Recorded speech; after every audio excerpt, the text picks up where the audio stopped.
On a December night in Chicago in 2011, allegedly 3 men drove to a convenience store on the west side of Chicago. When they got to the store, 2 men got out of the car and they walked into the convenience store. Once inside, they attempted to rob it. Officer Clifton Lewis was an off-duty police officer working security that night, and in an attempt to stop the robbery, he was gunned down.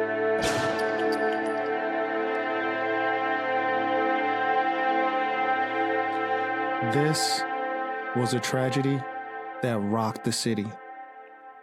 In a short time after that, the police were able to find 2 men allegedly connected to this terrible event. But somehow a young man by the name of Alex Villa was implicated in the crime as a 3rd suspect.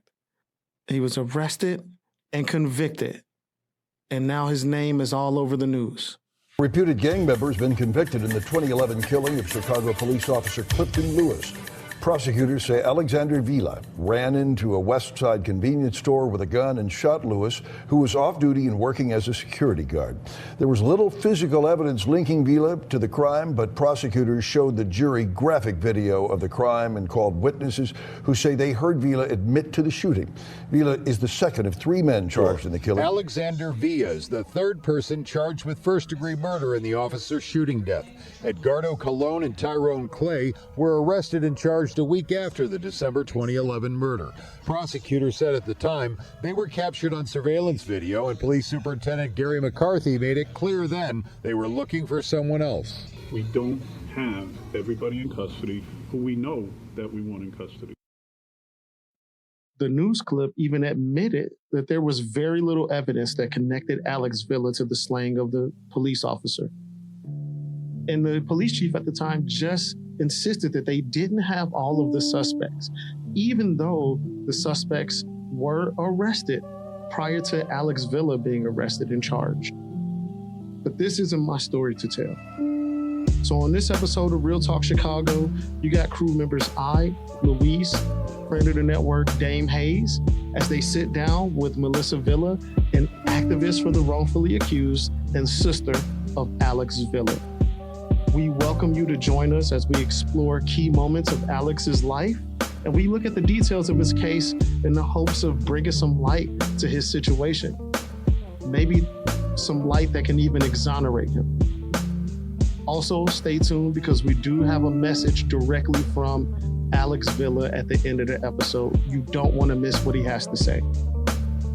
I present to you Real Talk Chicago, Free Alex Villa. And as always, join the conversation. Let's go.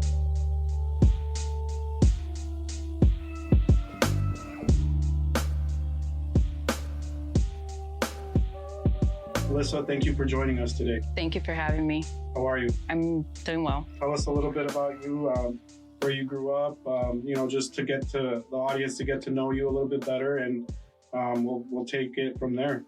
Sure. So again, my name is Melissa Villa. I'm from the Humboldt Park area. That's where I grew up, mostly Chicago and Damon area. And I am the second eldest sibling of 4. I am the sister of Alexander Villa, and I am a strong supporter of the wrongfully convicted. Before we actually get into your brother's case and the fight that you've encountered with that, why don't you tell us a little bit about, where you guys came up, what life was coming up. You said you're born and raised in Chicago. Born and raised in Chicago, that's right. You say your family's from Puerto Rico. Just tell us about your upbringing a little bit. Sure, yeah. So, my mom and dad are both from Puerto Rico. Okay. Born in Puerto Rico, raised in Chicago. Okay. Mostly Humboldt Park area.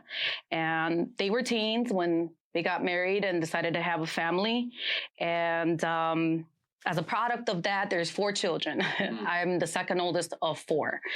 And I have an older sister, I'm the second oldest, and 2 brothers, including Alex, who's my youngest brother. Okay.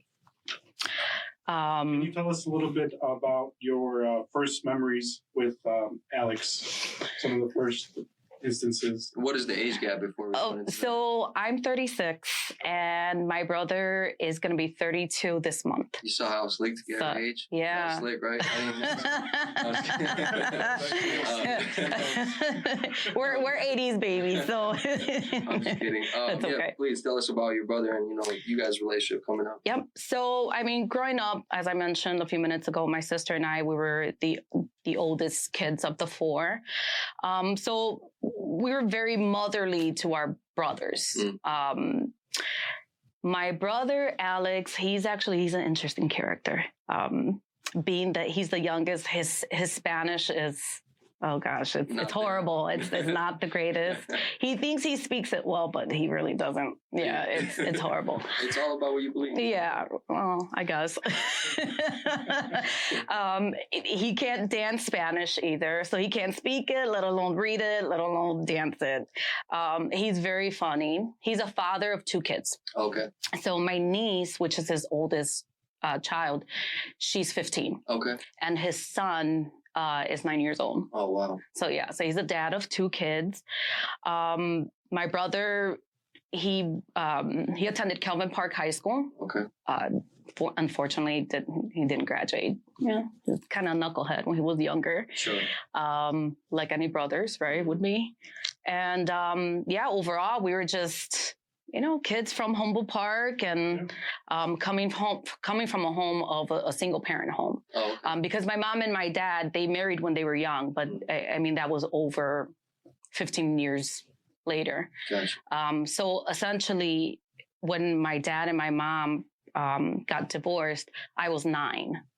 Okay. So that would make my youngest brother was probably a toddler then. So he doesn't or a little, really So he, and we know who our father is. No, yeah, I'm sure. But he never experienced that. Right. So I guess his memories are probably really vague as far as our dad, being that he's the youngest. So he didn't really have a father figure from the age of 5, 6? Or was your father still involved even after the split? Unfortunately, my father wasn't an active father. Yeah. I mean, he's alive, but wasn't an active dad. Okay. Yeah. So my mom was a single mom with 4 kids. And then you and your sister. And then me and my sister being, for sure. Role. Well, we had my grandma too. So my grandma, thank God, she was around. So she helped my mom with us. Tell us a little bit about the struggles you saw, seeing your mom being a single mother. What kind of exposure did you see, and what did Alex see growing up? Maybe she worked multiple jobs. I'm not sure what that life structure was, but if you could tell us a little bit more, I think that would really help us understand, how you grew up and a little bit more about that. Okay. So as I mentioned a few minutes ago, my mom, she was a single mom, and she was a young single mom. And most of her life, I can't say that she had multiple jobs. If she had a few jobs, but my mom was around 24/7. So it's not like I can't sit here and say that my grandmother raised us. She helped raise us, but my mom was a full-time mom. Yeah. So my mom would take us to school, pick us up, do homework, cook, clean, do laundry, all of that, everything that comes with being a mom. Right. So. Yeah. And I'm sure, just growing up in Humboldt Park, and it's different now. It is. But in that time in Chicago, kind of speak on the neighborhood and what that was. Absolutely. Like. So again, I grew up, I believe now it's considered, I don't know if it's Bucktown or Wicker Park now, but the Chicago-Damon area. Back then in the 90s, the early 90s, there was definitely a lot of gang activity when we were kids in the 90s growing up. So it was definitely a lot of gang activity. But we were young, so we were kind of oblivious as to what that really meant. How do you remember that gang activity? Was it sort of like street enforcers, or was it more like protective community type of gang activity? That's a good question. From my experience, it was more like these type of people. And I really, I don't like to categorize it in that form, but, these were the people that protected the neighborhood and protected the kids of the neighborhood. there was, unlike today, you know, you see gangbangers trying to recruit kids that go to like the neighborhood high schools or the neighborhood elementary schools. Back then, we didn't see any of that. There wasn't any recruitment. It was just, they were protectors, so to speak, right? So I can't sit here and say that as my brothers got a little bit older, they were recruited, because that wasn't the case. But it was you know, you had friends, family. Oh yeah, yes, definitely. We knew people in the neighborhood who, mind you, I think this is really important to mention. It was predominantly Spanish neighborhood in the 90s. Oh yeah. So a lot of the neighborhood kids came from big families. So they had a bunch of siblings. They had 5 and 6 siblings. Right. So they had older siblings that unfortunately were involved with these gangs. So we knew kind of what gangs, you know, what they look like and who they were, because they were in the community. They were in the neighborhood. And we had friends who had or relatives that were involved with gangs. Yeah.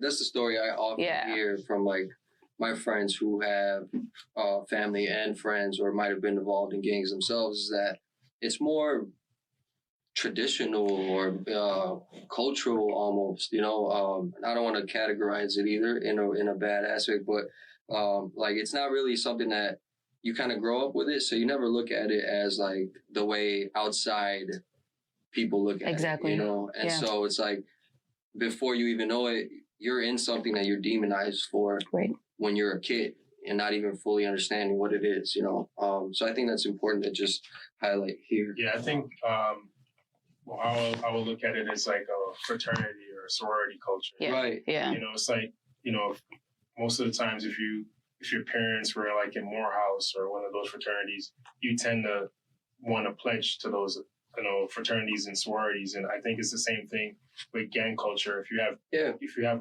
family members that are alumni, an alumni, you know, and I think that's the thing where people need to start looking at these things of like, they are an institution. It's not just a bunch of kids just going around just trying to commit crime or anything like that. It's like the intent of the gang culture came from a good place. And it was, like she said, it was imposed to protect the neighborhood. Yeah. So you growing up as a kid, if you saw like, oh, my brother, you know, if something happens, I know he's going to be there to protect me. And I know he was a part of this gang. Like you said, I don't need to be recruited because I already know what I want to be in when I get older. Right. That's just who I grew up around. So it's like, in your opinion, though, where do you feel like that switch took place? Like, I know I've heard stories where it was like, you know, big raids would happen and, you know, the police would sweep the older generation of these gang members who had sense and control of the younger ones off of the streets. So you leave a bunch of young kids to kind of move around and figure out how to, you know, steer this organization. So do you feel like that kind of happened in that Humboldt Park area as well? Or? Well, not that area in particular. We lived in that area maybe until 1995 or 1996. Okay. So from like 97 forward, we kind of, again, my mom being a single mom and not being able to afford rent, we kind of moved around a lot. Okay. So in 1997, we moved to Tallman and Wabansia, which then was still pretty gang-infested area. It was just really bad. But being a single mom and not being able to afford an expensive rent, and even then and now, I'm sure was, you can't compare the cost of rent in 97 and what it is now in 2020. Yeah. But even then, for a single mom with 4 kids and on government assistance and no father involved, it's hard. There's only so many choices you have exactly. that are even offered to you through government assistance. And so we actually, in 1997, when we moved to Tallman and Wabansia, right next door to our house was like a trap house. Oh, wow. So you saw everything, prostitutes, drug addicts, Wow. I mean, yes, So you guys there grew up was in the midst of it. yeah. Yeah. And again, everyone just kind of kept to themselves.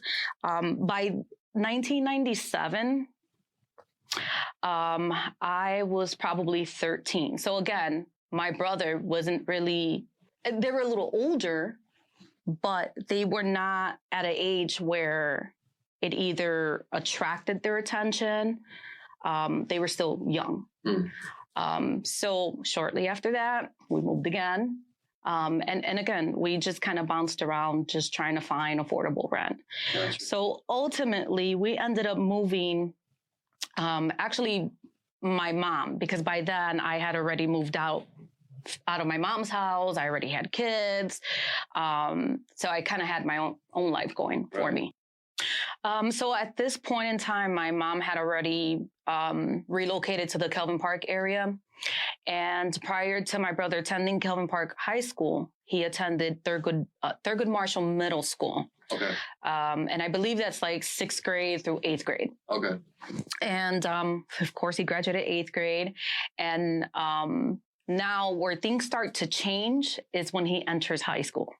So now the formative years. There's so was there a huge change between K to 8 and high school?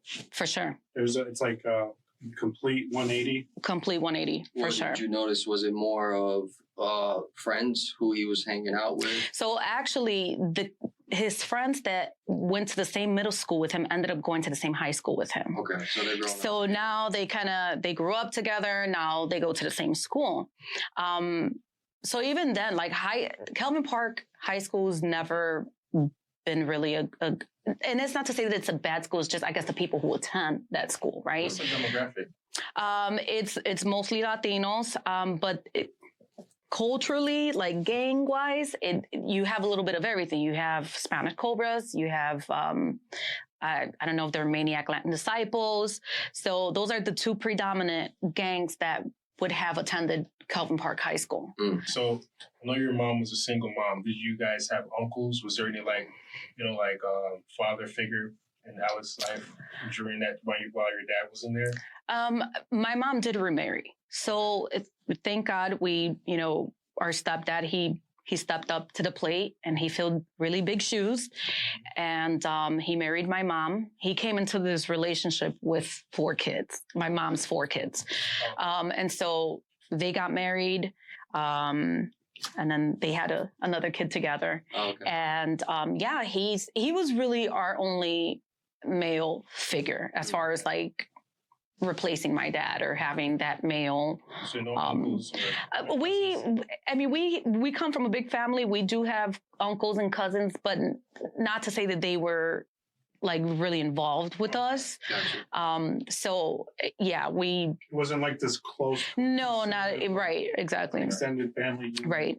So in high school, then is that when you would say that Alex kind of fell into one of those 2 gangs? Yeah. Who did he associate with? The Spanish Cobras. Spanish Cobras. Yeah. Okay. And that was more through just friends kind of joining and then him having an interest for it? I think it's a little bit of everything.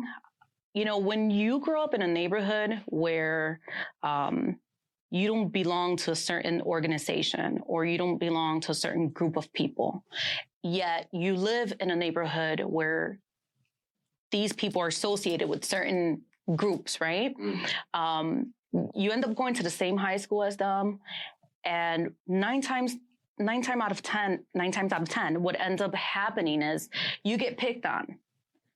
You get bullied, or they just the gangbangers feel, well, this is a neutron, and by the way, a neutron just means you have no gang affiliation, right? Exactly, and so they tend to pick on the kids who don't have that association. Correct. So in some sense, it behooved your brother to have an association. Exactly. In order to not have these run-ins. Well, yeah, especially if you go to the same high school with rival gangs and you go, if for whatever reason, you just go for a drink of water or you got to use the bathroom. If there's 5 guys from a rival gang that are in the bathroom, they're going to kick your ass. Right. Even if you're not associated, right. So at that point, You kind of grew up without a father. And I think it's hard for young men, for especially teens who are transitioning to men. And no offense, but men or boys just mature slower than girls. That's a fact.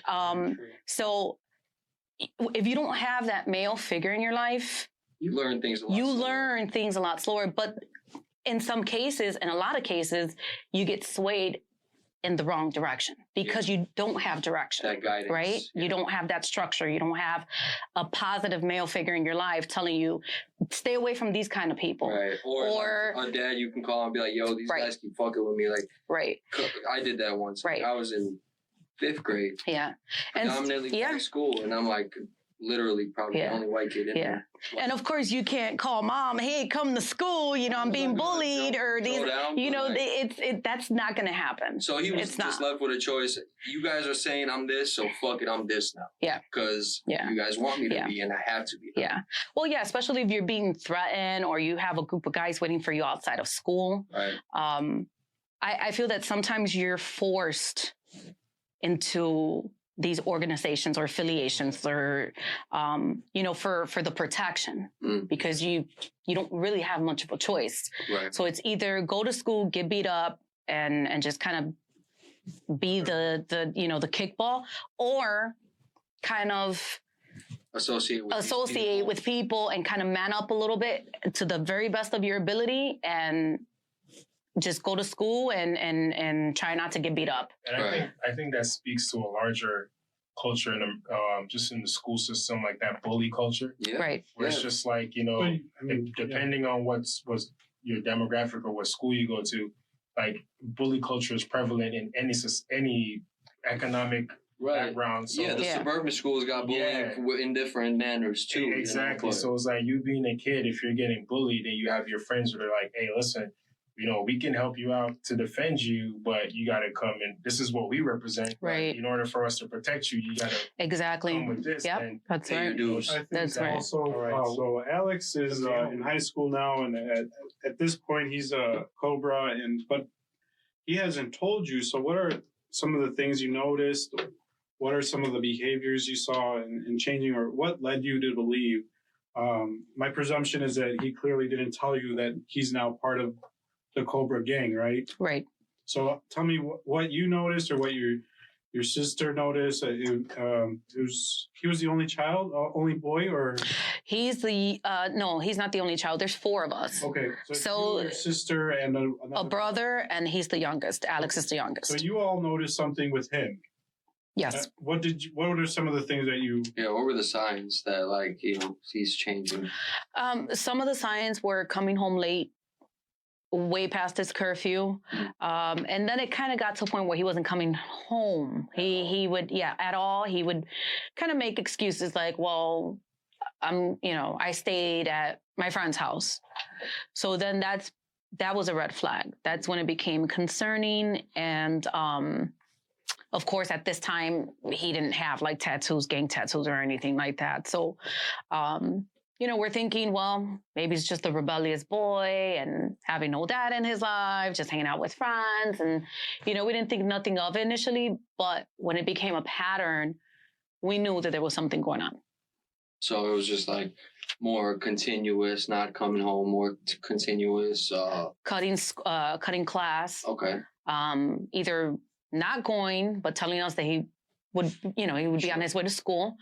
Or he would leave the building, right? He'd leave school early instead, right? And just exactly. It started off here and there, and then it just became more habitual. Exactly. And next thing you know, it's like every week, every day, it's.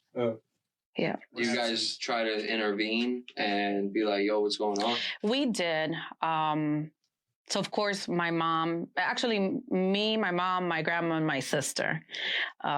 So my mom wasn't big on hitting us or disciplining us in that manner.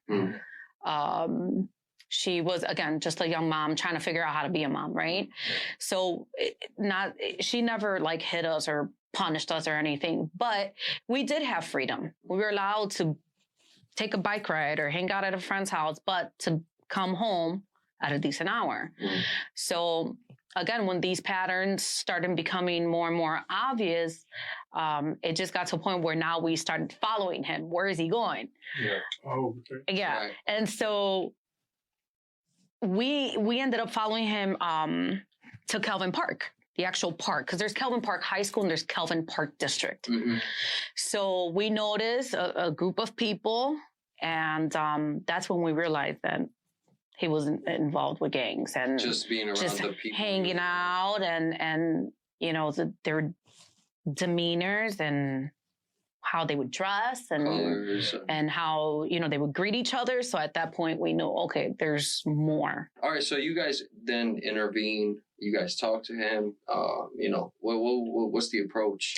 The approach is yelling. It wasn't a nice approach. It was, Straight attack.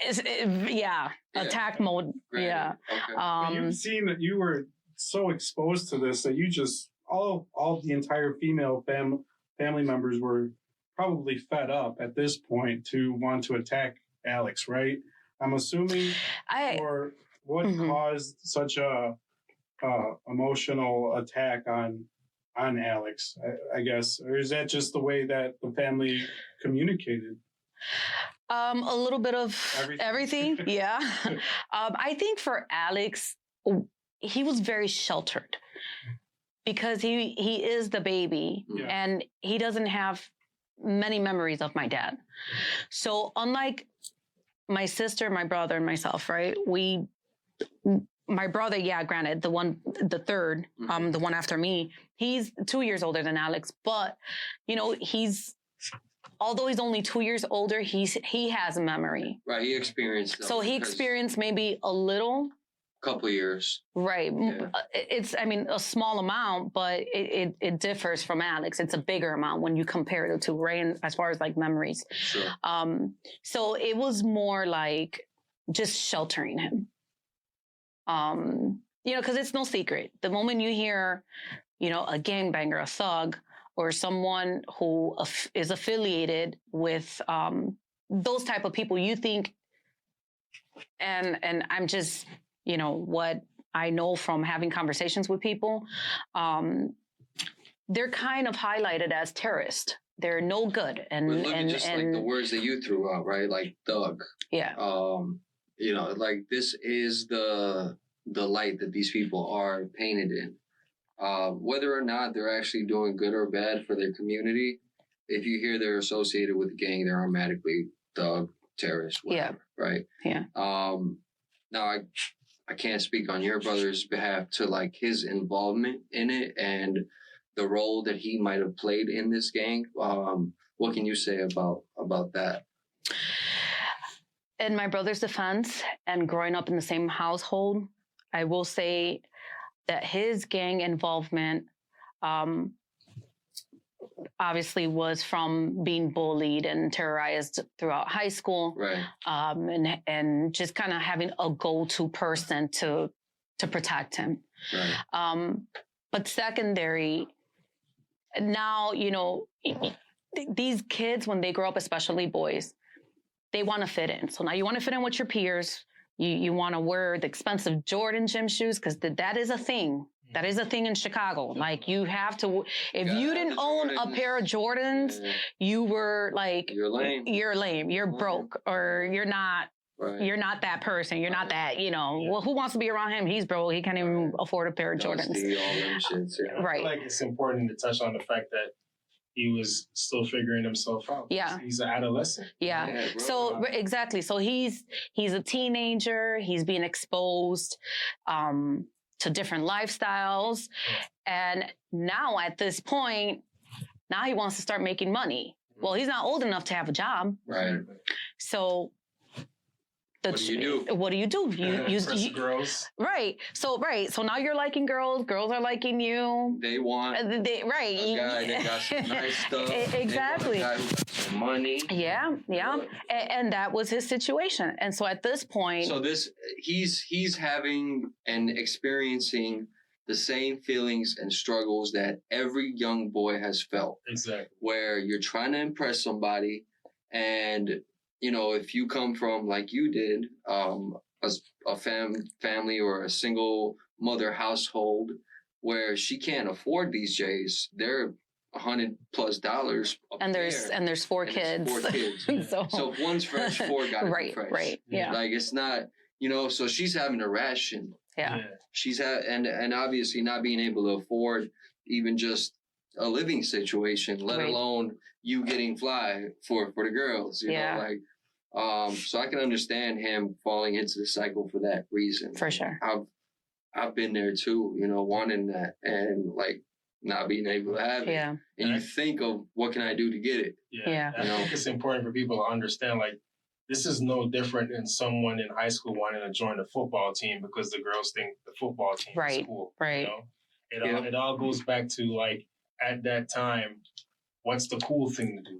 Yeah. What's the social structure? Male perspective of growing up. Exactly. And when you don't have that male figure to tell you, like, yo, be yourself. Like, none of that other shit matters, really. Like, at the end of the day, like, when you want to get a girl, get her to know you. You get to know her. Like, that's what really matters. I think another thing is that we also fail to realize is that Alex is still a child at this point in life. He's still a child. He's nowhere near understanding how life is, and he's trying to make sense of everything. That's why I keep saying, like, this is the male perspective, right? And you're getting pulled into all of this, and you're just trying to fit in, right? You're just trying to make, feel like you are part of something. Preach, and Louis. you're going home, and you see. I'm not like trying to make bad of anything, but you don't see your house like you see it on TV. Right. You don't see the fancy, all the Gucci. It's not Full House, right? It's not like what you see on sitcom TV or primetime TV. Yeah. It's completely different, and you're trying to fit in. And you have a want for these things. And we always forget they are children. Yeah. Not only like from an innocence perspective, but legally they are children. Yeah, they can't, like she said, he can't work a legal job. So he has to go to illegal means to get money. Yeah. Like, at 16, you could get a job. It's very unfortunate. Kid starts high school at 14, trying to impress women at maybe even earlier. Yeah. You know what I'm saying? So it's a very, like you said, most men fall into the cycle. And some will go about it different ways, but some fall into a case like your brother. Now, you say you guys try to intervene. Did intervention work? Was it? No, I think at this point, he was kind of already deeply, mentally, at least, right? Already in it. Because again, these are people that he grew up with. These are people he went to school with. This is family now. They're not just someone you know. They're they're your brothers. Yeah. So I think it's, in some weird way, it's a brotherhood. It's really what it is, right? Yeah. So yeah, there was no convincing him otherwise at this point, because again, he's young. And I mean, if we talk about psychology and brain and the maturity, he's far from being mature. Talk about it for real. Because to your point, Luis, these are children that are facing real life decisions. Right. Yeah. And they get portrayed as adults. Yeah. And they get tried as adults. And they get tried as adults. And they get, in the eyes of the law, they're adults. Yeah.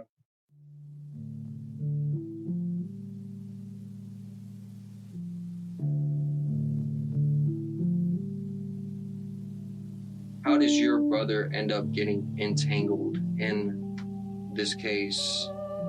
To your belief, you don't believe that this was him at all? Yeah, that's absolutely accurate. I don't believe I know that it's not my brother. Okay. So what happens here? This event happens. Your brother ends up being accused to end up doing this crime. So the crime takes place December of 2011. Mm-hmm. There was an off-duty officer working at the time. And prior to the cop being hired to work at this convenience store, it had gotten robbed, I want to say a week or two before. Oh, wow. So this wasn't the first time that it had gotten, it was robbed multiple times. Which is why they actually beefed up. So exactly. So this is essentially why they hired someone to secure the store. Okay. And so that happened in 2011. And now you have cops just trying to puzzle the pieces together. And so they start targeting the Spanish Cobras. They didn't target the Latin Kings. They didn't target the Maniac Latin Disciples. They didn't target anyone other than the Spanish Cobras. Do you have a reason as to why you think that was? My theory is when you are, so at this point, just kind of before there's going to be a connection to what I'm about to say. The reason why I feel they targeted this area is, one, the cops kind of know who's who at this point. They know who's hanging out. They know your name. That you've probably been arrested a few times at this point, right? Even if it's for curfew or a bag of weed in your pocket or whatever the case may be. So they kind of know these guys that are part of the neighborhood. They know them either by name or nicknames, right? Let me just stop you there then. Your brother, up to that point, has he had a lot of run-ins with the police? Yes. So because my brother, going back to, wanting to afford shoes and cars and a certain lifestyle, that would result in selling marijuana, right? Okay. Which is still illegal. I mean, you can't sell marijuana. Well, it's legal. I mean, unless you have your medical cannabis or whatever, right? Anyway. So moving forward, right? And it wasn't a secret that this is what my brother did for a living. Okay. He was the weed man. He was the weed man. All right. And the cops always harassed my brother because now my brother's the young guy that owned multiple vehicles, who had a lot of money for his age. So he kind of made this reputation for himself. Okay. And when I mean reputation, I mean the young guy that sells weed that has a lot of money. So as a result of selling weed and making a good amount of money, right? Yeah, right. Now he can afford to buy himself. If he wanted to buy 2 cars, 3 cars, whatever he wanted, he got. Because now he can afford it, right? I want to touch on that. I'm not a judge, I'm not a lawyer, but from what you're saying to me, your brother sold marijuana, he makes a lot of money. Doesn't really seem like the type of person that needs to rob a store. Right? Exactly. Bingo. I think that was the point she was getting to. Exactly. But even just more than that, like, the police, it's like they make a salary. Yeah. Whatever their salary might be, they're not seeing these luxurious things in their life. No. Well, they harassed my brother multiple occasions. They harassed my brother to the point where they falsified drugs. So my brother didn't sell anything other than weed. Yeah. And they would plant what? And they would plant anything other than weed. So my brother always beat those drug charges. And so at this point now the cops are pissed, right? Because they can't even charge him with drugs, falsified drugs. He's a familiar face now. He's a familiar face. Like, we're constantly running into you. Exactly. We're trying shit, and they're trying, like the Cat Williams. Exactly. Trying shit. Exactly. And that was the situation. And so it just kind of got to a point where my brother was always paranoid, right? Always kind of looking over his shoulder, or if there was a police car behind him, he'd, get a little paranoid because, again, they just did these things. They just, okay, well, that's this person. Let's pull him over and let's just, pardon my French, but let's fuck with him. Because that's what they do. Right. Because he's a known drug dealer, so we have enough, and we know if we go and fuck with him, we might find something. Maybe. Right. And that was the situation. And for every time they charged them, it was a beat case. And so it got to a point where now cops would just kind of cruise by the neighborhoods, and if they saw him walking down the block or automatic stop.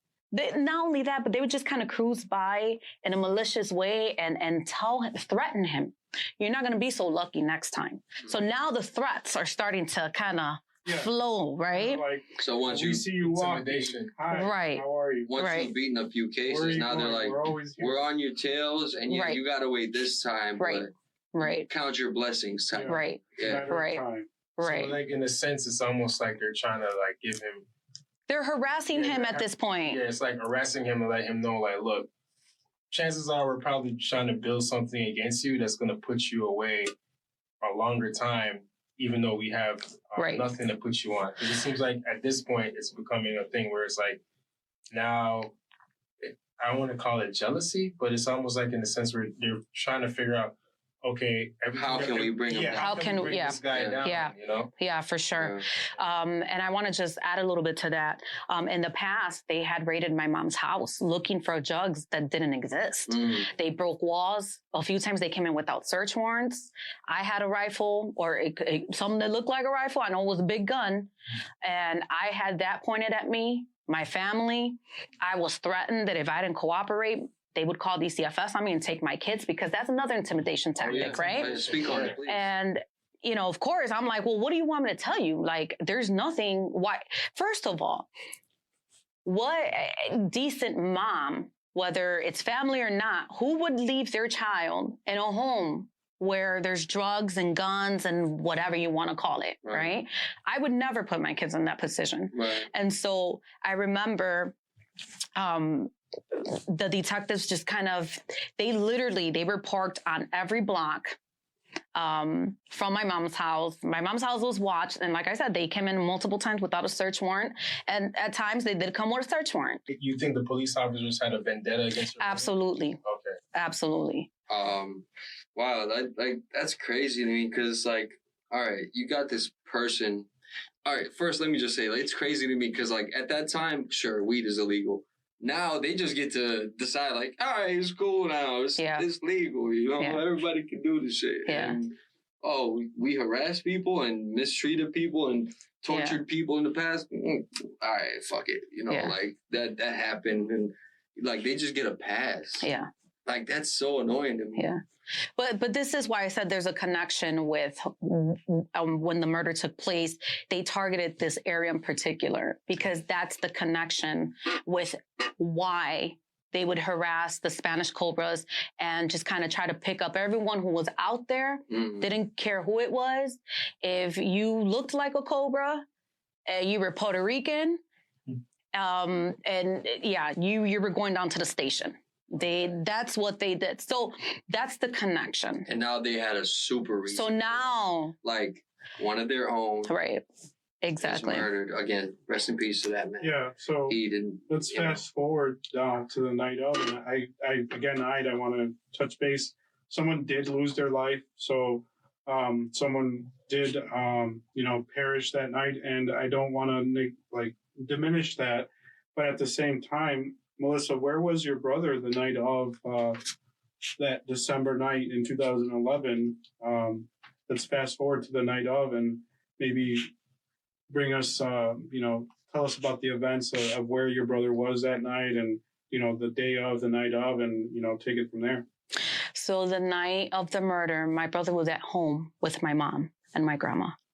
And it happened to be a weekend that my brother was sick.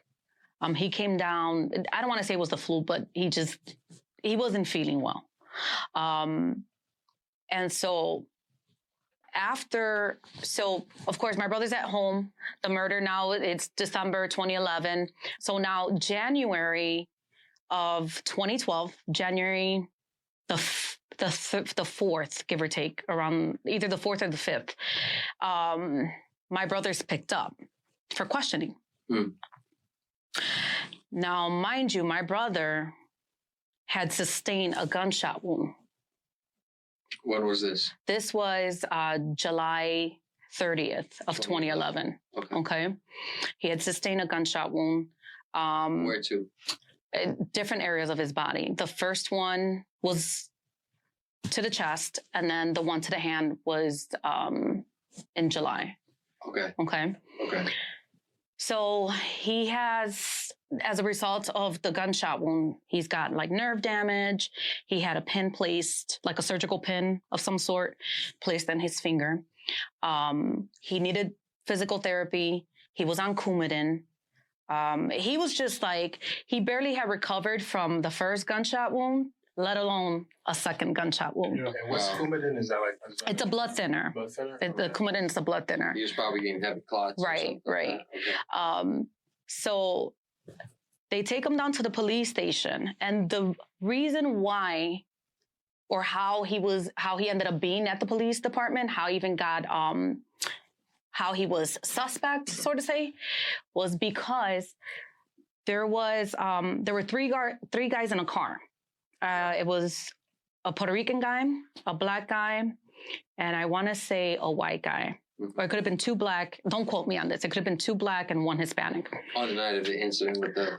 No. This now we're in January. We're in 2012 at this point, right? Okay. So the murder just happened. Okay. And now we're already into the new year. They're picking up people. Right. So now they're just like sweeping the neighborhood, right? Okay. They're just picking up people. So they come across this 4-door Honda Accord of some sort. There's 3 guys in there, and it turns out that these 3 guys are all on parole. And there's a weapon in that car.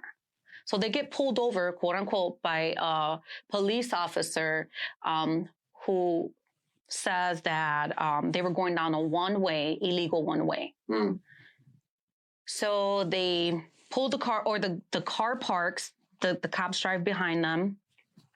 And now they're told to get out of the car or whatnot. And then they see this gun in the car. So the guy who was the driver, and again, they're all on parole. So the guy panics and he's like, well, I can't violate parole. I'll give you information of whatever you want. I'll give you guns. I'll give you drugs.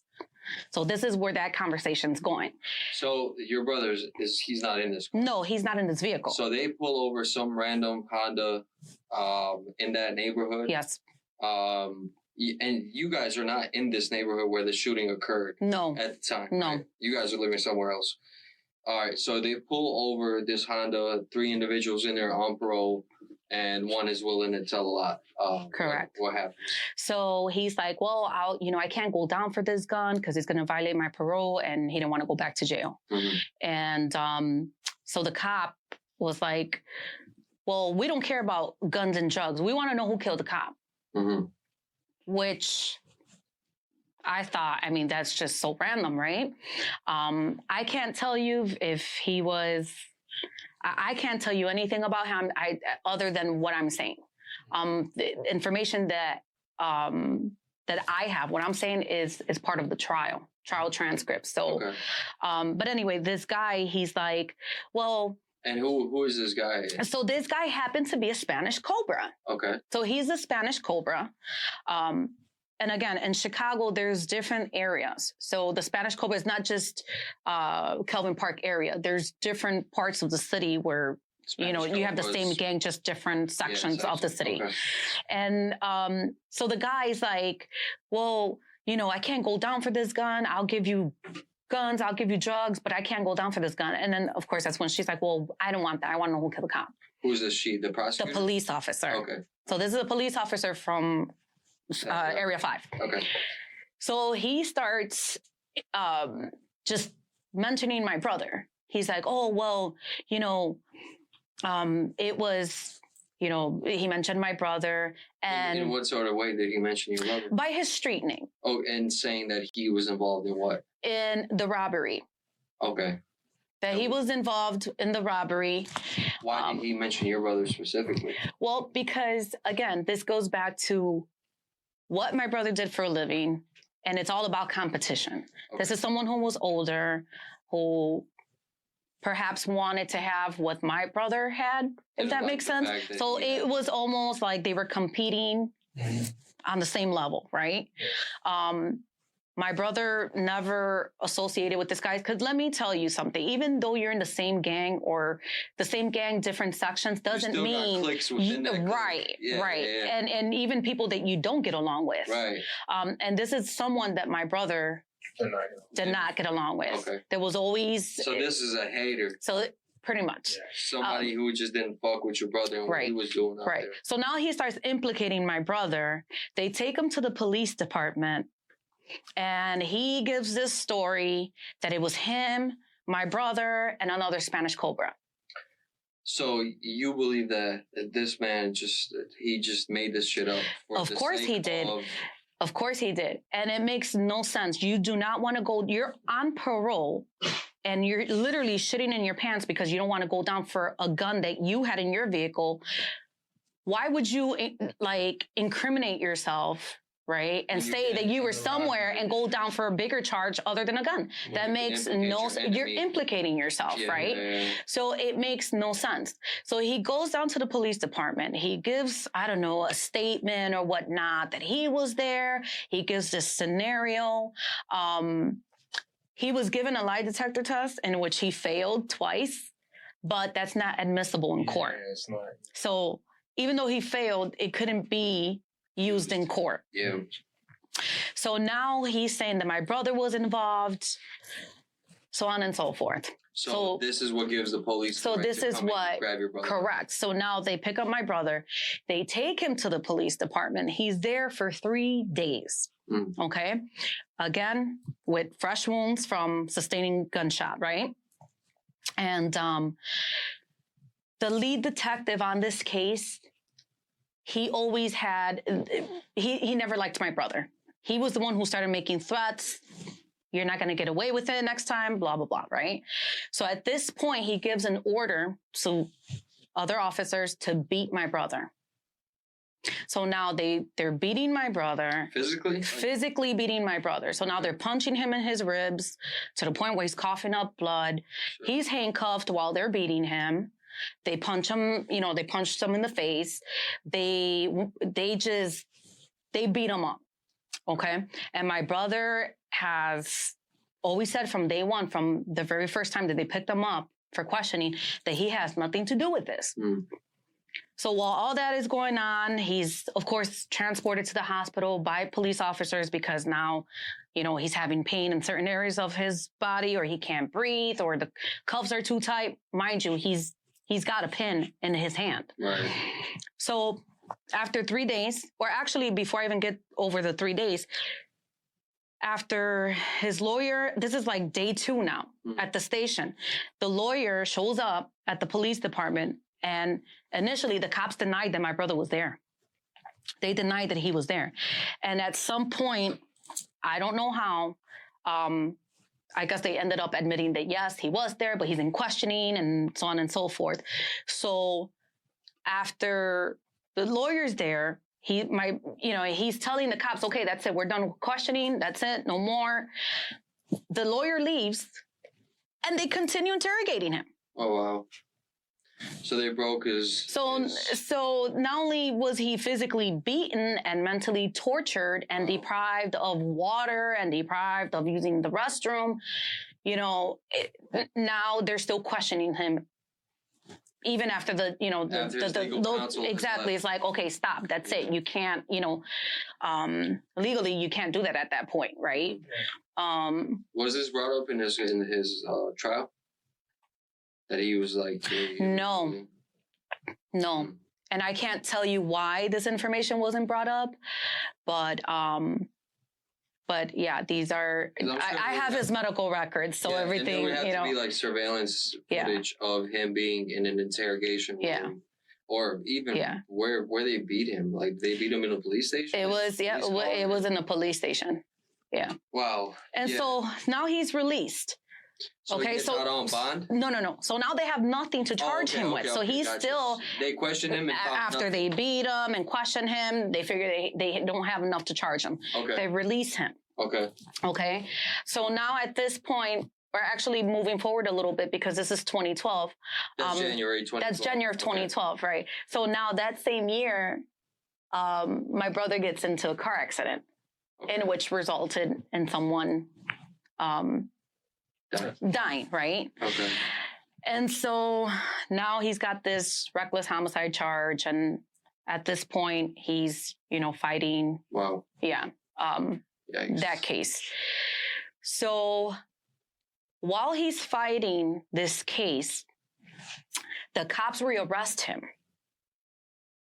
and they charge him again. So now this is like 2 years later. So we're Yeah, So which are now we're like 2 years in. This accident happens So in now- 2013? So it's 2013. Okay. So the accident happens. Now my brother's out on bond. Okay. So he's fighting initially, he's, just back and forth from court or whatnot.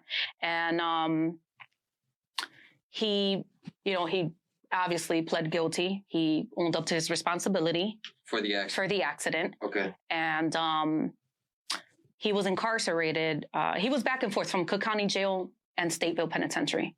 Mm. So while waiting for trial, when he had been charged with the murder, again, he's already out on bond because of the first reckless homicide, right? So he's out on bond for that. Then they charged him while he's in jail with the murder of this off-duty police officer. So while he was fighting that case, he got charged. He got charged with the murder of, yeah. If you don't mind me asking, what was the nature of the reckless homicide, like the accident? How did the person pass in that situation? So my brother was driving, I think down Grand Avenue with like maybe two other guys. Mm-hmm. And this is a rival gang neighborhood. Mm-hmm. And so someone saw him and they started chasing him. And unfortunately, in the car, yeah. Okay. And so there was a guy, I can't recall if he was going to work or coming from work, but it was, I don't know, maybe like 4 a.m. Somebody that's not involved. Someone that has no, and just an innocent bystander. Okay. And unfortunately, when my brother was being chased by a rival gang, they kind of hit this guy, and that's how ultimately he was, because I mean, it was, on footage and whatnot. Add that your brother never denied his involvement. Correct. He never denied. He pled guilty. Yeah. He owned up to that. And then, so they charge him with this case. So now, at the same time. Right. So now they charge him with this case. And how are they, what is the new stance that they're taking on this? Like, what is their evidence that this is your brother who did this? Based on falsified statements from the guy who was pulled over by that one cop and implicated my brother. So it's basically, there is no evidence other than hearsay that so this person said that they were here or that they heard him saying something about the murder. Not that, there's DNA of any sort. No, there's. So this guy, I know, right, we were talking about it like 2 years prior. He brought that up, and that's why your brother was brought in. Right. And then they didn't have enough evidence. Right. They let him go, and then they're still trying to use that old evidence that they didn't have any witnesses or They threw that back at him again. Right. Right. Well, because he was never officially charged for it at that time, so they can technically still use that. Now they're just at this point building a case. Correct. Yes. They come with any new evidence at that point? Well, just the same old evidence? No. Hearsay? The hearsay. That's it. That's it. All right. So is this guy saying this on top of, and this is what, like almost a year and a half, 2 years later after the incident with the police officer? Right.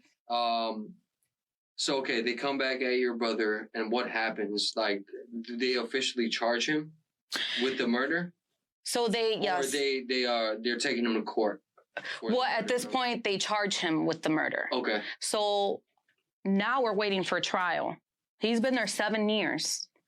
So during all this time, he was waiting for a trial date. So he got charged in 2013. Mm-hmm. And no trial proceedings not until last year, February of 2019. So why didn't they give him bond? Was it like they thought he was a flight risk or something? Well, so here's the thing.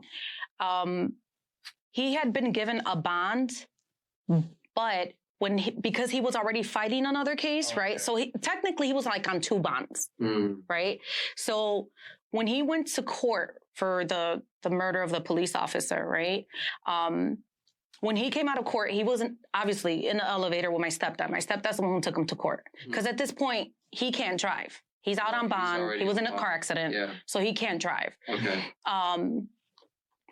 The prosecutor takes a picture of him in the elevator She was in the elevator? He was in the elevator as well. Oh, okay. So there's multiple people in the elevator. He takes a picture of him. He sends it to a police officer. And they waited for my brother and my stepdad, like, past, I want to say, before you get to 26th Street. So I think there's like 20, 24, 25th around there. How do you know that he takes a photo of him? Because my stepdad was there. My stepdad was physically there. Okay, so go ahead, please finish the story. So they're both in the elevator. They're making their way out. And my brother saw, and my stepdad, when the photo was taken. I mean, it's obvious if you hold up a phone, right, and you're looking at someone, it's obvious. So they're both telling you, like, yo, somebody took a photo of the prosecutor. Right. This is the guy that committed this crime. He's on his way out. Of course. I don't even think it is. Also want to point out the fact that there's 2 instances now where we have not only alibi, but witness going against what the police were saying. When they came for your brother the first time, his alibi was your grandmother, my grandmother, and your mom, and my mom. So those are 2 witnesses that place him at somewhere else. Exactly. In which they never were called to take the stand. They never testified. Never testified. Okay, so then at this point, right? So the cops get the picture. My stepdad and my brother get pulled over. Mind you, my brother's on the passenger seat or the passenger side, and my stepdad's driving. Okay. So they get pulled over. The cop pulls him over, and when I say the cop, this cop, we were told that it is the partner of the deceased cop, right? So this is his partner. So he draws weapons at both my stepdad and my brother, tells them, get the fuck out the car, and he makes them switch sides. So now it looks like my brother's driving and my stepdad's the passenger. What? Yeah. Interestingly, this happened under the city camera, and we have requested the video, and it's like nearly impossible to get. Wow. Yeah. So as a result of that was in violation of the bond. Yeah. So now my brother's incarcerated. They charge him with the crime. Wow. Yeah. So the prosecutor, for some reason, and is kind of referencing what you said, building a case, like my brother's lawyer, every time he was ready for trial, the state always had an excuse. Well, we need to get in touch with this person and that person, and I mean, all these people that came out of the woodwork. So every person that testified at my brother's trial had a pending case. Already on them. Yep. So that sounds to me like everyone they're using is looking for a get out of way out. Right? Yes. People that my brother had never met in his life. They lied. At one point, my brother's co-defendant's wife testified because when my brother was arrested, they were all hanging out at her place. Okay. And that's when there was an alert out that my brother had committed a crime, that he murdered a police officer, so on and so forth. They broke in her place. They, pretty much took the doors down. They just kind of handcuffed everybody, and that's how that kind of came about. So that's so crazy. Like, yeah. So that's what I'm saying. There's so many variables that are into effect here. For sure. I was getting to a point. I'm sorry, before I forget. Yeah. So when you're called to testify, right? And one of the first questions they ask is, if you know the defendant, can you identify the defendant? Where is he sitting? What is he wearing? She couldn't identify my brother. She identified my other brother who was in the spectators area. Oh, wow. Yeah. So she couldn't even identify my brother. And this is the girl. She's the wife of one of the co-defendants. So when I read into the article, there was a getaway driver, and then there was one that also went into the store. Yeah. Is she She's the girlfriend of the other one who went in the store. Right. Who, by the way, has literacy issues. Like, and what did she say that implicated your brother? Not that she implicated my brother. She just told the story how everything happened, how when they broke in her house and how they manhandled my brother, stepped on his injured hand, punched him in his face. And they pretty much did the same thing to her. They threatened her with DCFS. She ended up having an asthma attack. So they had to uncuff her. Okay, so all right, this is when they actually grabbed your brother for the murder of this cop. Of the cop. Wait, you're saying did they grab him at this woman's place or? That was when they took him down to the police department when he got beat up. Okay. So it happened at her place. So they took him, they removed him from there, took him to the police department. But being charged was when he was at the court for. Okay. All right. So go ahead, Jake. I was going to say, so the other two people that were involved, were they prosecuted as well? Do they have the other two? They have been prosecuted. Yes, and they have been charged already. And one of them was sentenced. The other guy, I believe his case right now is in the appellate level. Okay. So he's appealing his case. Okay. Did you say why he's appealing his case? Was he saying that he wasn't there? He always denied that he never took part of that crime. So, neither did my brother. He's like, I don't understand why, he's actually been in jail for 10 years now. Wow. So he was like one of the first ones, I think, to get charged. And getaway driver. Yeah. So my brother would have been like the last person. Yeah, he was. Yeah. He was the third one. The woman that you mentioned, what was her guy's involvement in this? Like, is he denying his involvement in it? Well? Yeah. So all three of them were denying.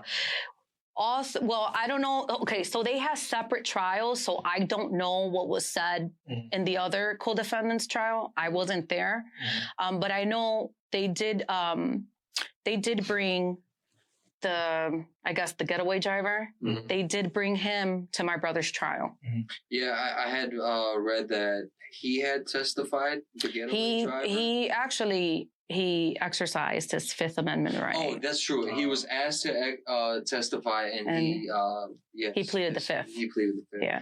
But there was also somebody else that testified at your brother's trial. There were multiple people that testified. Please go ahead and explain. So again, anybody that they can try to get to testify against him is what they did. Mm-hmm. So I don't have proof that maybe there was leniency for these people if they cooperated, and quote unquote cooperate, right? Just say, everything is coerced. Say what we need you to say. Exactly. Yeah. And that's exactly what they did. People, again, people he never met in his life. There was one woman who said she heard him conversing with her boyfriend at the time, who was a Cobra, at some bar, like just kind of making a mockery of the murder. And claiming that. Yeah.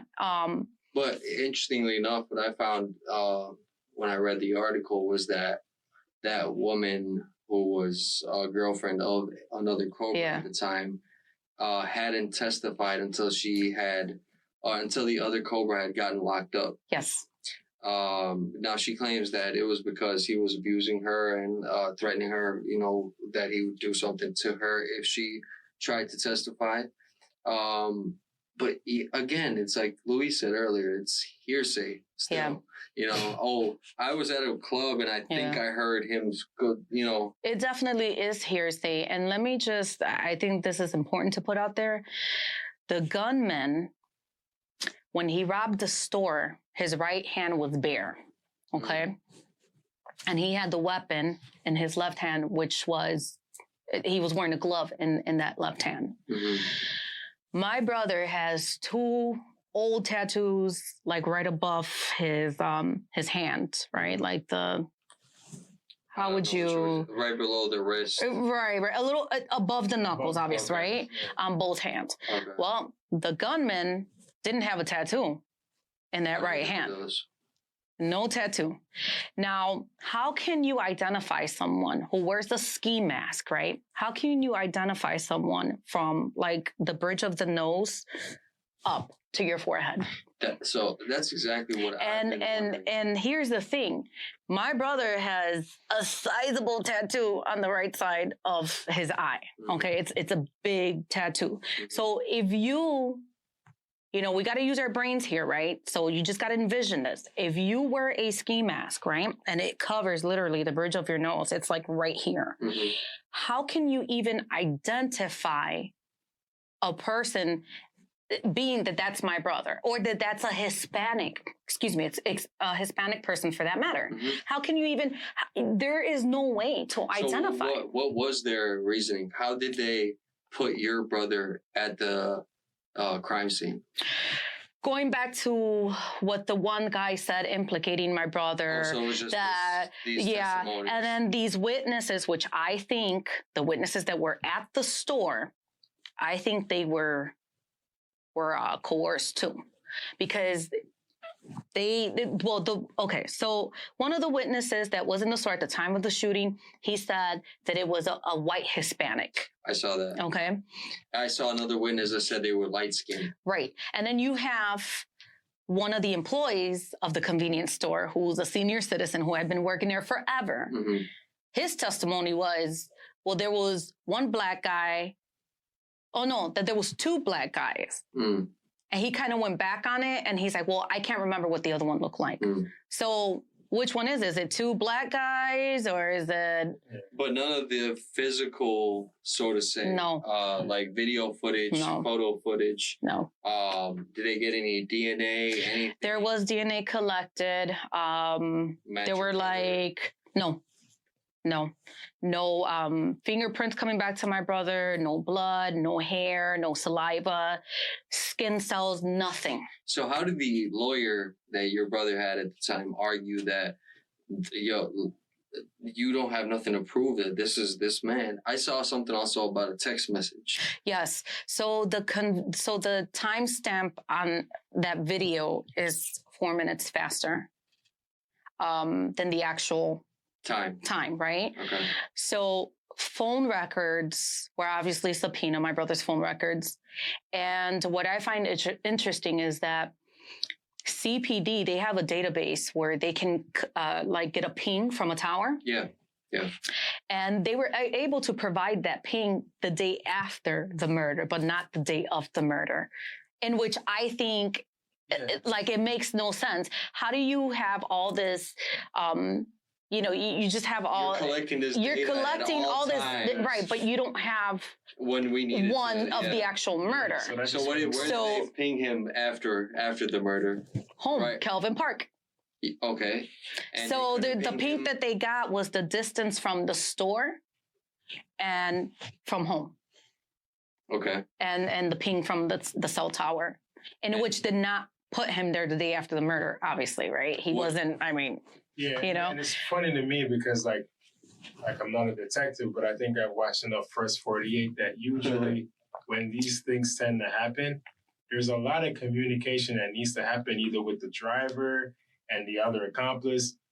There's going to be planning involved. Right. Active, hey, I'm right here. Come pick me up. Let's go do this. Well, and that's my brother's argument that during the time of this robbery, he was texting.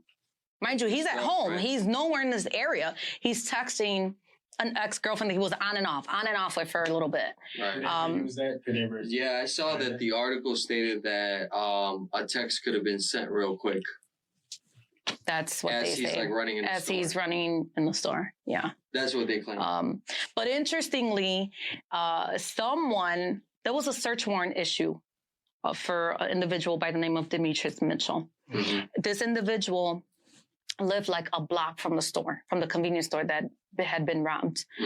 And rumor had it, I don't know if he had posted something on Facebook, but there were rumors about what had happened. So a search warrant was issued to this guy's home, and they found the officer's weapon, and I believe his holster, in this guy's apartment inside of a cooler. Get out of here. This guy has never been charged with the murder and nothing. That I read said that the officer had been stripped of his weapon. Yeah. They never found the Uzi though, right? I don't think that they found, they just found the officer's gun and obviously shell casing. Exactly where they found that gun? Yes. Wow. Yes. And your brother has no idea who this dude is? No. Mitchell guy. No. None whatsoever. The cops came to my mom's house without a search warrant and they took all sorts of clothing, gym shoes, hats. I mean, you name it, they took it. It was tested and it came back as negative. For anything. Yeah. Wow. So, man. yeah. How I just don't understand how so much hearsay evidence can be.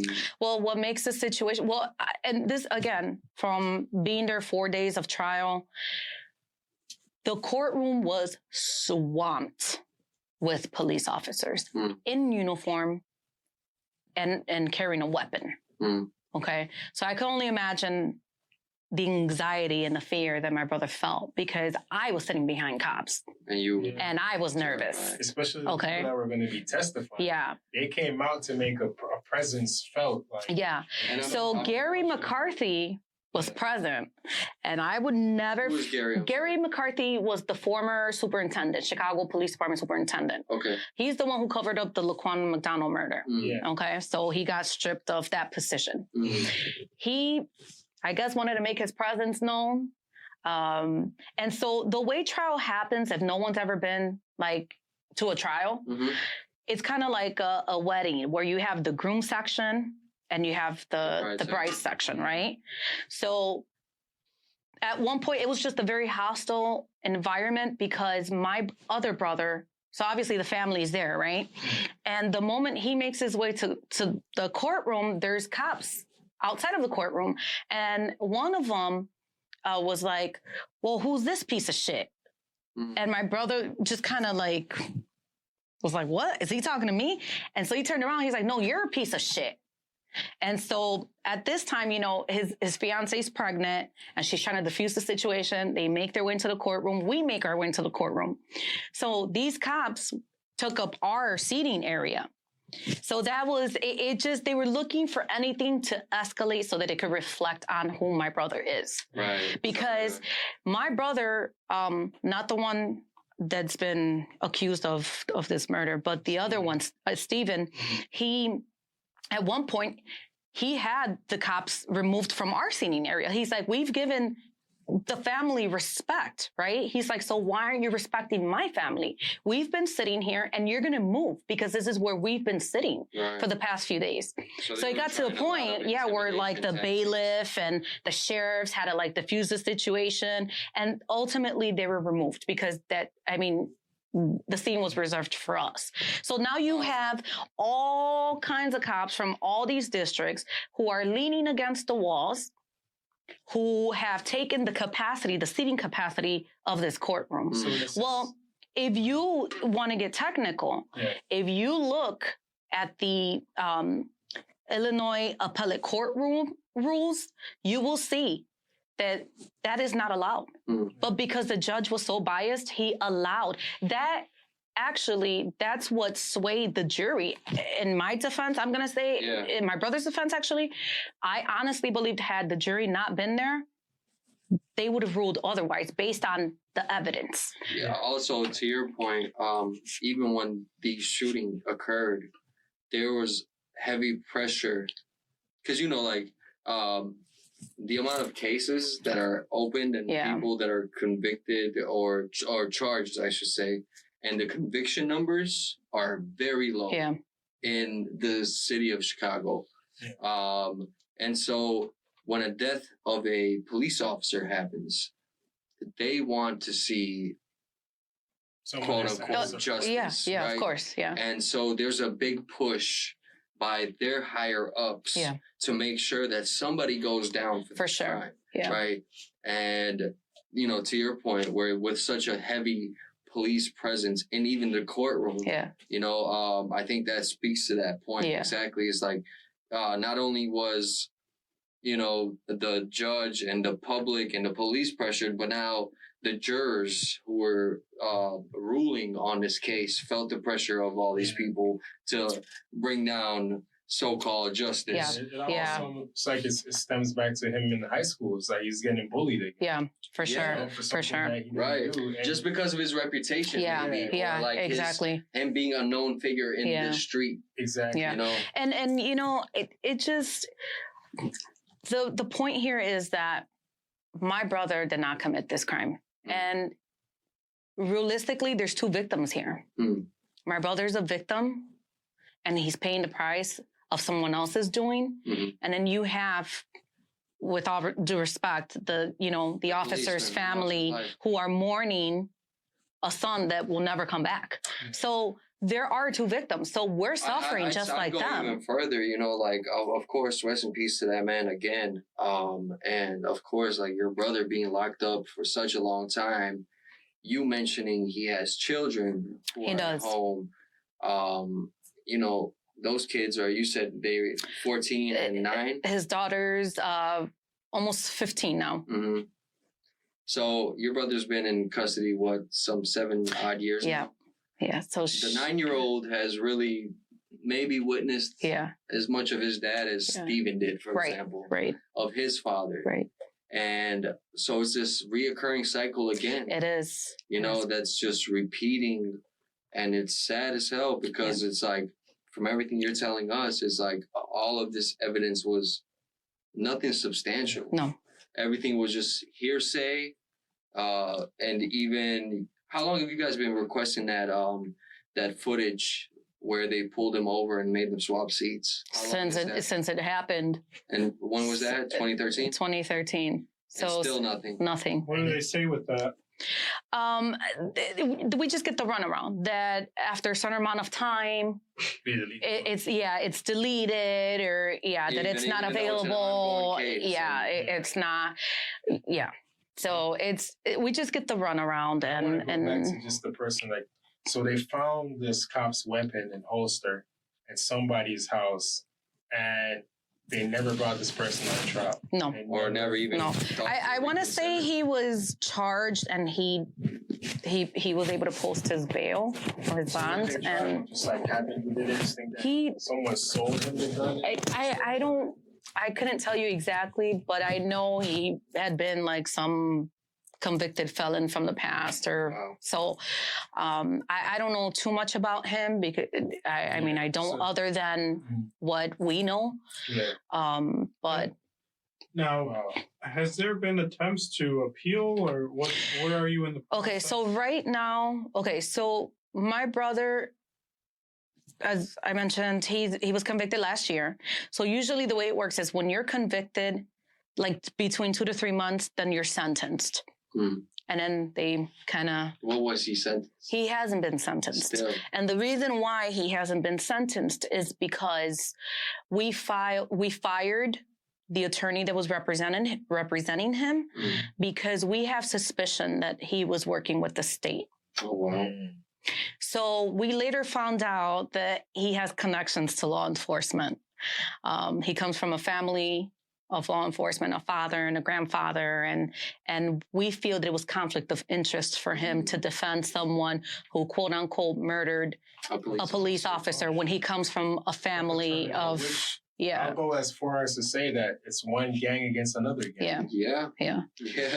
So at that point, so we fired him and we hired another attorney, and the judge gave the new attorney enough time to get familiar with the case and review the evidence. And we filed for a new motion we filed a motion for new trial.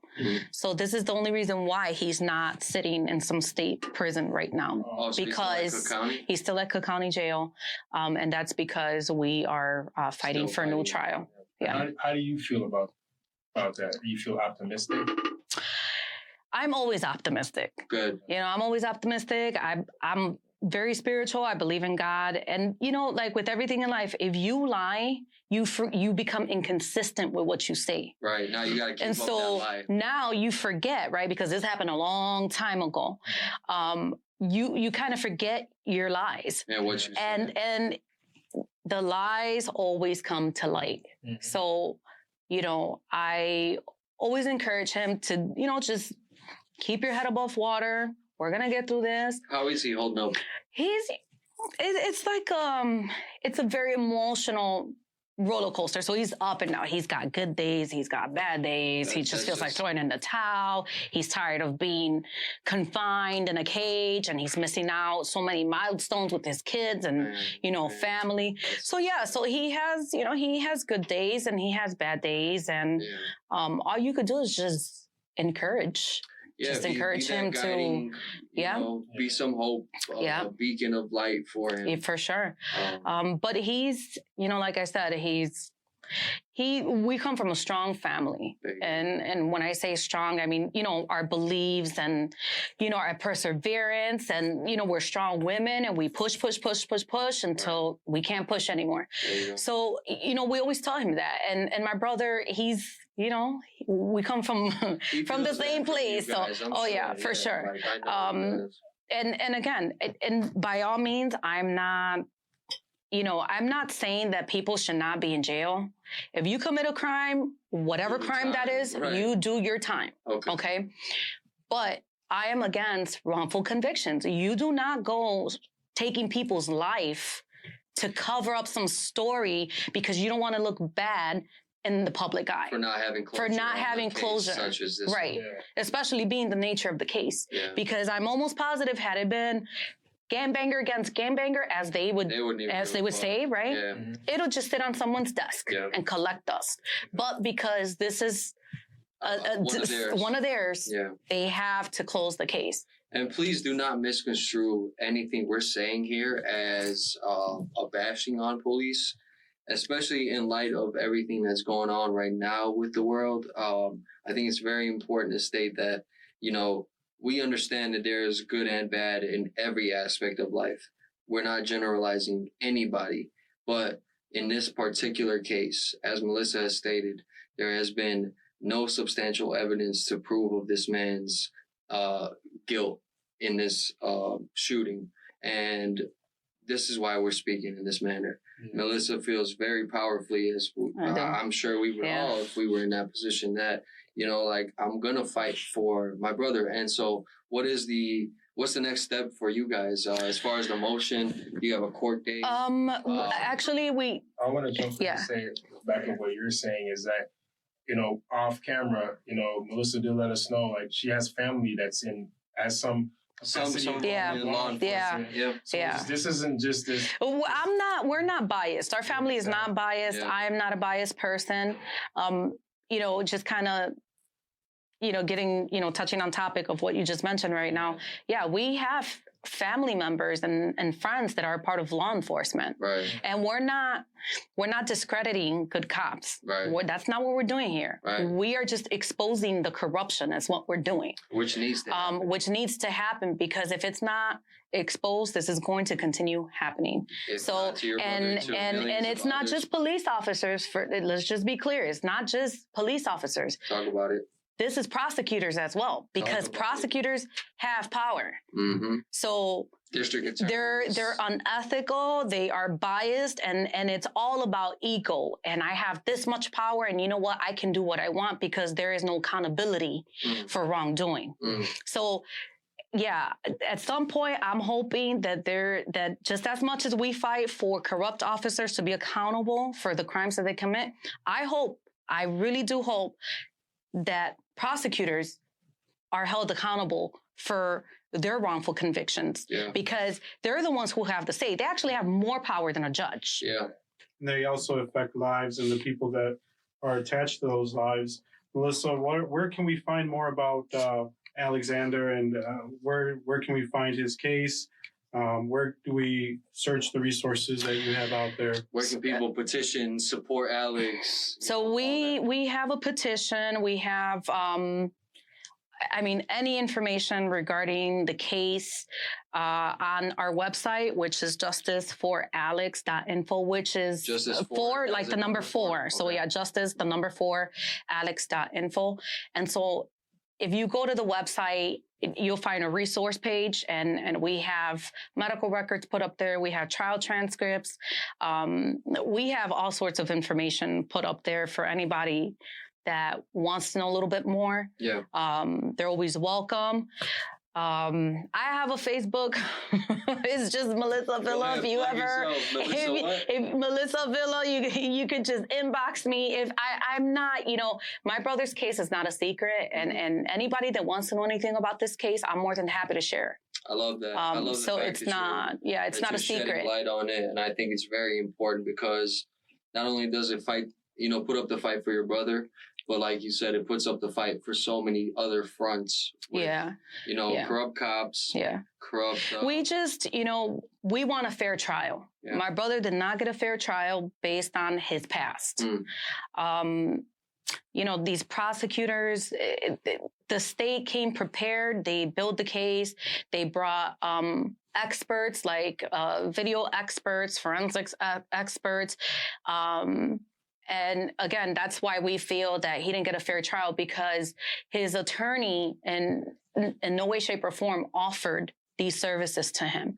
So how can you go up against your opponent when you're not even, you're right. You're not giving you don't have, and it's not. Yeah. It's not. So, so it's this, like I said, there's just so much that happened, in court. I mean, Gary McCarthy looking at me with this piercing look, like he wanted to kill me. And I can't make this up. I've never, it was kind of like a stare down. He's staring at me, I'm staring at him. And it was disgusting. The behavior was disgusting. Wow. And, I sympathize with the family. And I personally would have wished that there was an opportunity for me to hug the family, because a loss is a loss. Tell them right now, shit. You know what I mean? Hopefully, they can see this, and really just understand that, this is not us versus you. We're acknowledging the fact that and a bystander lost. Yeah, we're all human. At the end of the day, we're all human beings, and when you have a loved one, you lose a loved one. No mom should ever have to bury a child. A child is supposed to bury the parent, and as a mom, I can't imagine the pain that she went through and that she's still going through. Yeah. Because I'm a mother. So, we're not mad at the family. We're upset with the prosecutor. We're upset with the corrupt police officers. The system. With the system. Yeah. They failed us. There's a lot of failures, and there's a lot of, missteps in the process and in the trial. If you look at the papers, audience at home, take a look. There's going to be a link in the description. So please click on that. There's a lot of evidence that you can see. Again, that's justiceforalex.info. That's justice, the numerical values for alex.info. Take a look at that and see the evidence. There's a 2 sheets that I saw that with about maybe 20 lines that just show all the errors that took place within the trial. And seeing as, maybe you yourself, maybe you put yourself in that shoes, in the position, what would happen if they took the wrong step on your trial? That's not fair. I think they took advantage of the situation. It's always good to go back to it. They're giving a lot of excuses for information that's being requested. And, why is the case? We also know the state of affairs right now, and a lot of police corruption will be brought to light. This is one of many cases, but we're lucky that we're listening to Melissa right now. She's being very open and super brave. Thank you for that. Give us a lot of context. This is one of many stories. This isn't an isolated case. This is many stories. And, if you've taken the time to get to this point in the story, this isn't isolated. This happens all the time. Not just in Chicago, but everywhere in this nation. And the fraternity of police officers that look out for each other, that runs deep. And it is what it is, but it's not fair to not have a fair trial. No, it's not. It is what it is. Fuck that. People are at a point now, as we see in the world, that no, it's not. It is what it is. Give me my fair due. Yeah. And just the way that you all have covered each other for so long. And I'm not, again, this is not a police bashing episode whatsoever. We understand the importance of police. We understand that a society needs policing, but the extent to which this policing system has gone to it's past all limitations, bro. And now we're at a point that we need to demand more.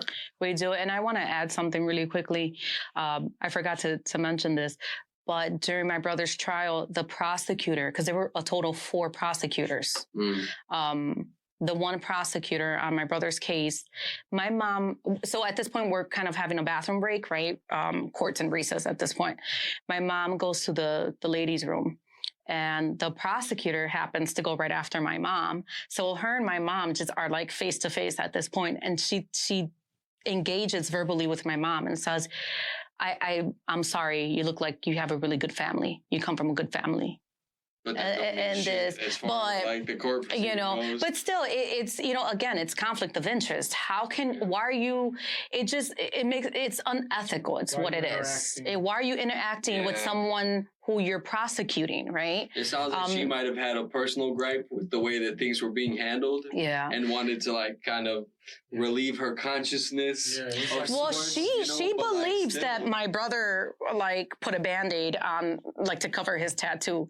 But in the video, you see the person's not wearing a Band-Aid. You know what I mean? So again, it's just so many inconsistencies, and they're going to believe what they want to believe. And, you know, it's a really difficult situation because, again, you have 2 families who are suffering and the killer is living free. Yeah. So that's not fair. And that's funny because I feel like their evidence contradicts each other. It's like, okay, if someone's going to take enough time to put a Band-Aid on their tattoo, they would have been communicating with their other accomplices the day of the crime. Where's the pings from the towers? Yeah. It just seems like a lot of inconsistent information. Yeah. And that's honestly like why we're so thankful that you even came and spoke with us about this, because it's a very important issue. But I think the people have heard your side of the story. I hope they do the research on their own. The petition that is out there it's on the website. Yeah. Okay. Please, I mean, if you're any way, like if you feel any sort of way about any of this, or if you're just a good Samaritan that wants to help out somebody who's wrongfully convicted, go ahead and visit that site. Please sign it. It'll help how much ever it helps. Yeah. Or anybody with information, anybody who knows who this person is, the person who committed the crime, just come forward. If you can't find Melissa, find us, Mogul Minds Network. We're on all social platforms at the same.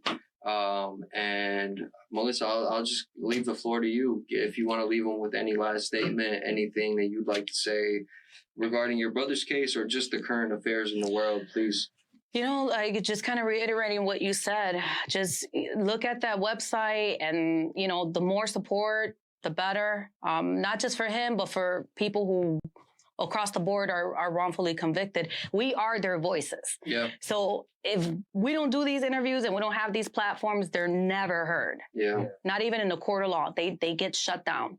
So, you know, I'm a big supporter of the wrongfully convicted. I try to just be active with the community, be active with any organization that I can help. At some point, I will start my own nonprofit organization. I'm not there just yet, but it's in plan because I definitely want to help people who are currently in the situation who don't know where to start. Don't have a voice, yeah. They don't know where to start. They don't know where to look. They don't know what a ARDC is. They don't know how to look up. You know, they just don't have information. They don't know how to put a paper together. And if I can help someone even just get started, just a paper, let's do it. Yeah. So again, I just encourage everybody to get out there, do what's right, be a good, decent human being, and just do what's right. There you go. Well, this has been another presentation of Mogul Minds Network, of Real Talk Chicago. Guys, you guys have any final remarks, comments? Melissa, we really thank you for coming in and opening up and letting us know a piece of your story. You've been fighting for several years now, and it looks like you're going to keep on fighting. That's right. I hope that we are able to get the word out, and hopefully that this can bring some closure eventually. And I think that you're in the right step and in the right path to free Alexander. I hope at some point he's able to listen to this as well. Alexander, if you're listening to this, you do have Power people, to you, bro. Power to you. Just stay strong. Have your back, and seeing the evidence, it's not fair what has happened to you. A lot of people go through life and have cards that are not necessarily the best cards that were dealt, and you are, a prime example of that, and you're staying strong. So, Godspeed, stay strong. You have people that love you and are fighting for you. So, Melissa, thank you for fighting for your brother. Thank you guys for having me and giving me an opportunity to tell his story. It's greatly appreciated. Dame, any last words, bro? I just want to say, Melissa, thank you again for coming. When I heard about this and like I've been following, I try not to comment too much, but I'm always aware, and I was just looking for the right opportunity to have you come in. And I just want to say, being silent is being complicit. And if you know something, say something. And I feel like, you already have people that are doing bad, or they're using their words to put bad out there and give false narratives. Yes. So Right. if you do have accurate information, it's important that you give that information, even if you want to be anonymous. Yeah. At this point, anything that you can say or help with the case, Combat the bad. Combat the bad, it will be definitely appreciated. Yeah, definitely. Agreed.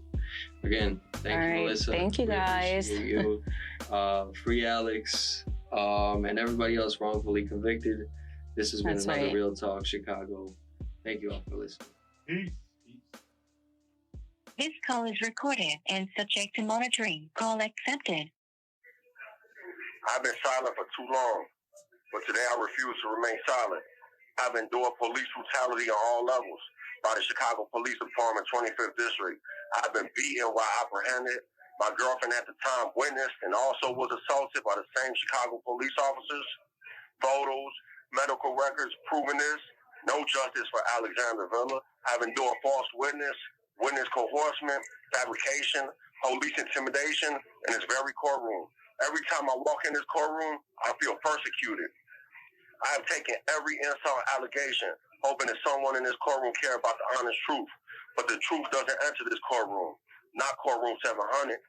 Not just a win for the prosecution or a career-making case or false justice for the family of a slain officer.